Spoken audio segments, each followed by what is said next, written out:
Hello friends, law exams channel में आपका पुनः स्वागत है। कोर्ट मैरिज, यह नाम आज बहुत सामान्य सा हो गया है। अंतरजातीय व अंतरधार्मिक प्रेम विवाह की संख्या दिन प्रतिदिन बढ़ती जा रही है तथा कई बार कोर्ट द्वारा मैरिज संपन्न कराने की स्थिति आती है। इस विषय पर तमाम पोस्ट व वीडियो होने के बावजूद अभी तक बहुत से लोगों को कोर्ट मैरिज की संपूर्ण विधिक जानकारी प्राप्त नहीं है, जिस कारण कई बार अनावश्यक रूप से परेशान होना पड़ता है। आइए आज के इस वीडियो के माध्यम से जानते हैं कि कोर्ट मैरिज क्या होती है, कोर्ट मैरिज के लिए क्या शर्तें हैं, कोर्ट मैरिज के लिए क्या डॉक्यूमेंट्स चाहिए, कोर्ट मैरिज में कितना समय लगता है, यदि माता पिता तैयार ना हो तो क्या कोर्ट मैरिज हो सकती है, कोर्ट मैरिज में पुनर्विवाह किया जा सकता है या नहीं, क्या कोर्ट मैरिज ऑनलाइन हो सकता है या नहीं, और क्या है कोर्ट मैरिज का कंप्लीट लीगल प्रोसेस।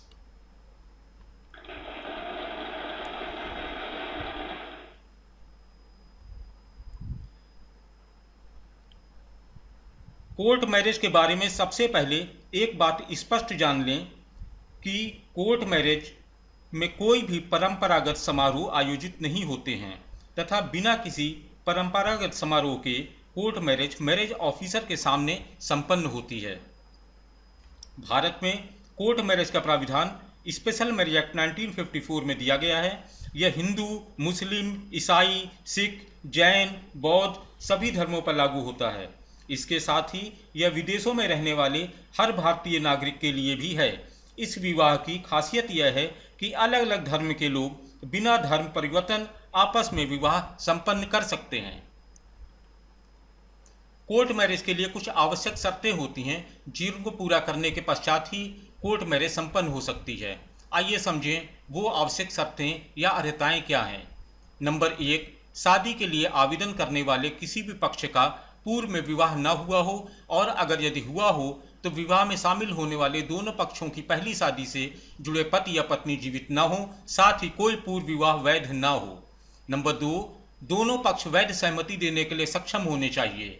नंबर 3, दोनों पक्षों को स्वेच्छा से इस विवाह में शामिल होना चाहिए, अर्थात दोनों में समझ बूझ का ज्ञान होना चाहिए, पागल नहीं होने चाहिए।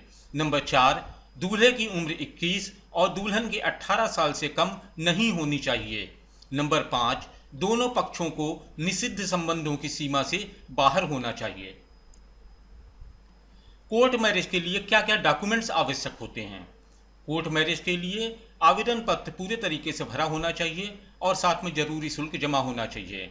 वर एवं वधू के पासपोर्ट साइज के 4 फोटो, वर वधू के निवास व पहचान का प्रमाण पत्र, वर एवं वधू के उम्र के प्रमाण के तौर पर जन्म प्रमाण पत्र या 10वीं की मार्कशीट, वर एवं वधू के शपथ पत्र कि दोनों में कोई भी किसी अवैध रिश्ते में नहीं बंधा हुआ है, तलाकशुदा के मामले में तलाक का आदेश और विधवा के मामले में पहले के जीवन साथी का मृत्यु प्रमाण पत्र लगाना होगा।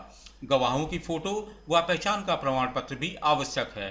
पहचान के प्रमाण पत्र के रूप में सामान्यतया आधार का प्रयोग किया जाता है। कोर्ट मैरिज में कितना समय लगता है। यदि विवाह में कोई कानूनी बाधा न हो, कोई आपत्ति न हो, तो नोटिस जारी करने के 30 दिनों के उपरांत तथा आवेदन प्रस्तुत करने के 3 माह समाप्त होने के पूर्व कभी भी जिला विवाह अधिकारी के समक्ष विवाह संपन्न कराया जा सकता है, जिसके उपरांत जिला विवाह अधिकारी विवाह का प्रमाण पत्र जारी कर देता है। कोर्ट मैरिज के लिए अगर माता पिता की मंजूरी के अनिवार्य है। कोर्ट मैरिज माता पिता की मंजूरी कोई आवश्यक नहीं होती है, बशर्ते कि जितनी भी आवश्यक शर्तें और नियम हैं उनका पूरे तरीके से पालन किया जाए। कोर्ट मैरिज में पुनर्विवाह किया जा सकता है या नहीं।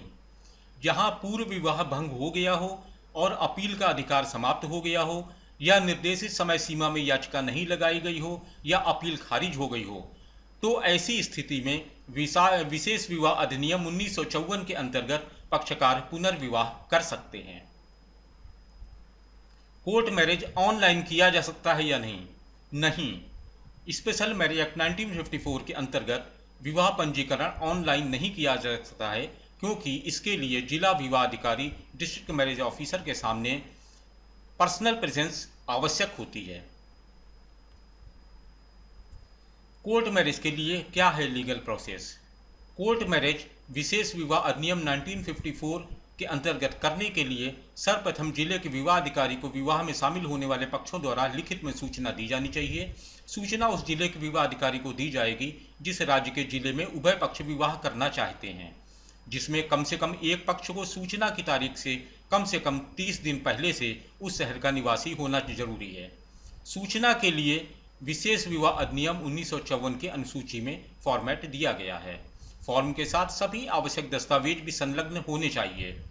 इस प्रकार विवाह हेतु आवेदन कर दिए जाने के पश्चात विवाह अधिकारी जिसके सामने सूचना दी जाती है वह सूचना प्रकाशित करता है। सूचना की एक प्रति कार्यालय में एक विशिष्ट स्थान पर तथा एक प्रति उस जिला कार्यालय में जहां विवाह पक्ष स्थायी रूप से निवास करते हैं प्रकाशित की जाती है। यदि विवाह के इच्छुक दोनों में से कोई एक व्यक्ति किसी दूसरे जिले का निवासी है तो यह नोटिस उस जिले के कलेक्टर को भेजा जाता है और वहां सार्वजनिक स्थान पर चिपकाया जाता है। इस नोटिस का उद्देश्य यह जानना होता है कि दोनों स्त्री पुरुष विवाह के लिए पात्रता रखते हैं अथवा नहीं।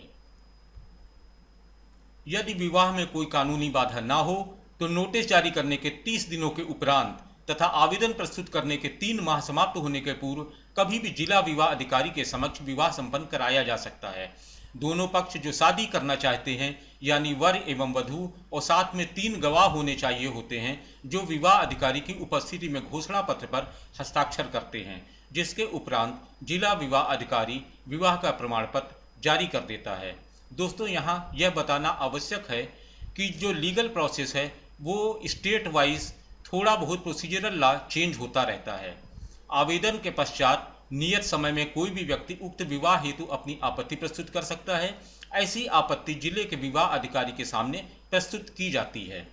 यदि प्रस्तुत आपत्तियों को सही पाया गया तो विवाह संपन्न नहीं हो पाएगा। हाँ, ऐसी स्थिति में वर एवं वधू जो विवाह करना चाहते थे अगर वह उन आपत्तियों से सहमत नहीं है तो उसकी अपील डिस्ट्रिक्ट जज के समक्ष दाखिल कर सकते हैं। ऐसी अपील आपत्ति स्वीकार होने के 30 दिन के भीतर दर्ज की जा सकती है। दोस्तों, यदि यह वीडियो आपको पसंद आया हो तो कृपया लाइक और शेयर करिएगा तथा कोर्ट मैरिज के संबंध में कोई भी प्रश्न आपके दिमाग में हो तो कृपया कमेंट करके अवश्य बताइएगा।